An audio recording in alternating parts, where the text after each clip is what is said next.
Okay guys, you're in a nutshell with me, Ina. A few days ago po nagpa-press conference ang conservative MP na si Miss Michelle Rempel Garner. In that press conference, she discussed the topics na balak po nilang pag-usapan, itulak muli sa House of Commons once their session resumes later this month. Kasi ngayon po naka-winter break sila, no?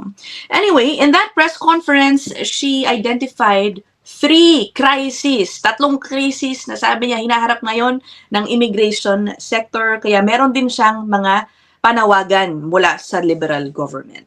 Isa lang po dun sa tatlong krisis ang ating ifo-focus for this episode. Nonetheless, let me just run through the three crises that she mentioned. No? Una, ang madalas nating pag-usapan dito, yung milyon-milyon daw na wala ng status at mawawala ng status na nandito sa Canada. Okay, sabi niya with expired or soon to expire visas. Pangalawang krisis, sabi niya, the asylum system na merong unprecedented backlogs. At ang pangatlo, ito madalas din niya itong pag-usapan and I agree with her on this, by the way. No? Gusto niya ng pagbabago dito sa sistema kung saan courts, okay, judges, consider the immigration status of criminals when handing out their sentences.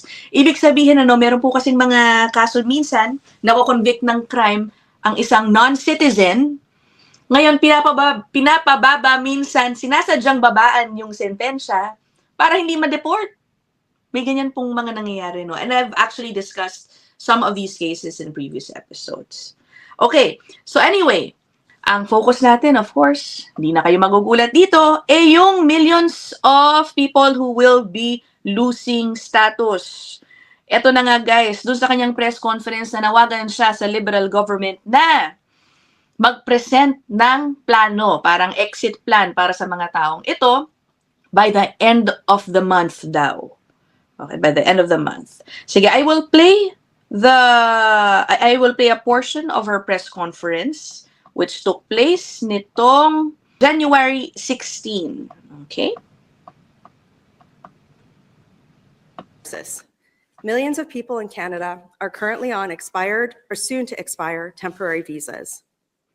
The Liberals have no credible plan to remove them while simultaneously inviting hundreds of thousands more temporary residents into the country. Millions of people are now residing in Canada with temporary permits that have expired or will expire this year, and many are unwilling to leave. This incredible circumstance is a direct result of the Liberals issuing massive, unsustainable numbers of temporary resident permits in a very short period of time. Adding to the severity of this crisis are 500,000 undocumented persons in the country, where the Liberals announced that they are going to issue hundreds of thousands more temporary permits in 2026.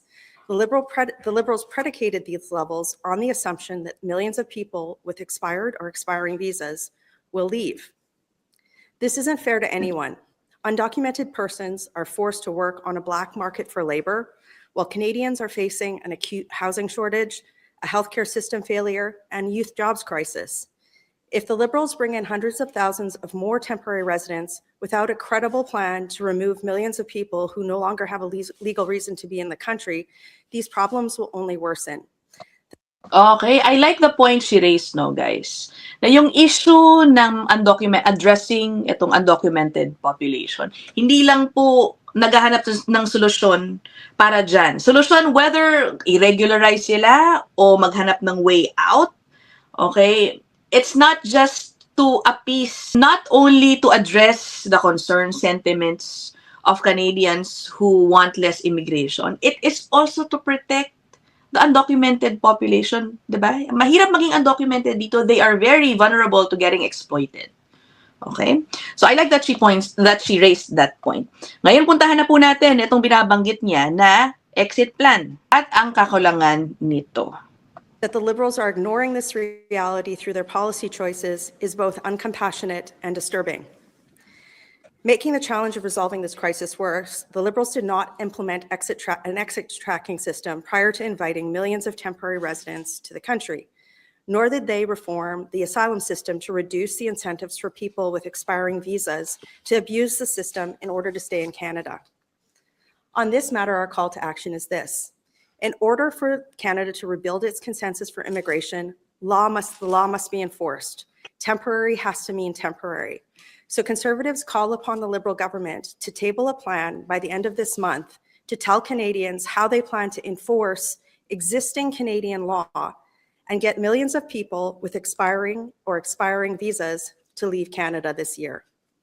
Okay, so maliban pala sa paghihiling ng isang plano by the end of the month, so end of January, gusto nila that plan includes yung pag-exit ng mga overstaying people by the end of the year. Ang sabi niya, and I quote, and get millions of people with expired or expiring visas to leave Canada this year. Okay, now let's take note, no, wala pong pinopropose na enforcement method ang Conservative Party, at least wala po akong naririnig from their end. Mas gusto nilang makarinig mula sa mga nakaupo ang Liberal government.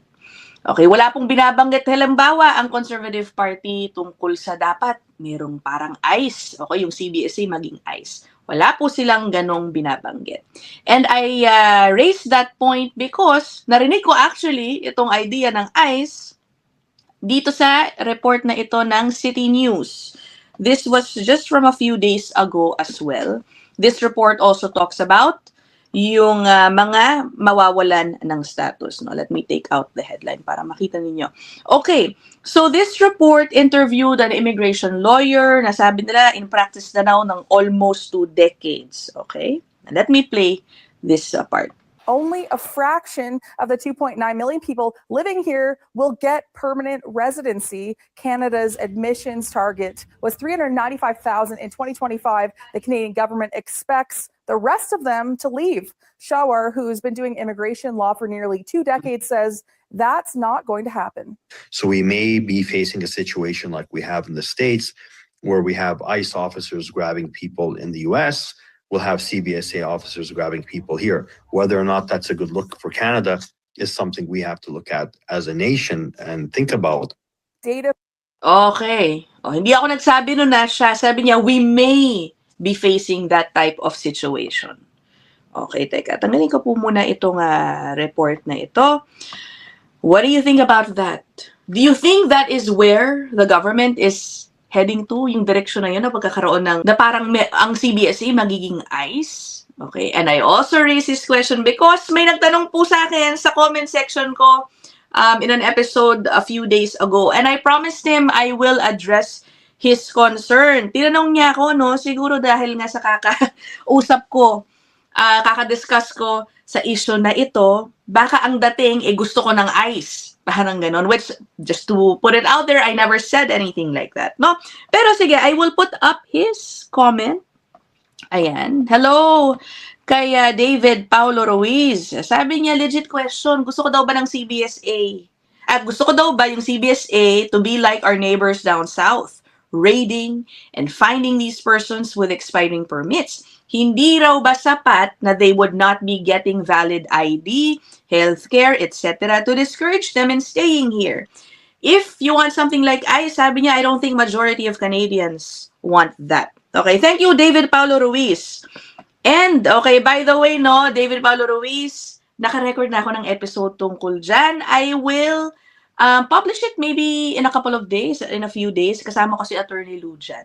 But just to put it out there, guys, okay, yes, I do want enforcement, but I don't want it to be in the form of what ICE is doing, at least what we see in the news is happening in the US. That is just my preference, no?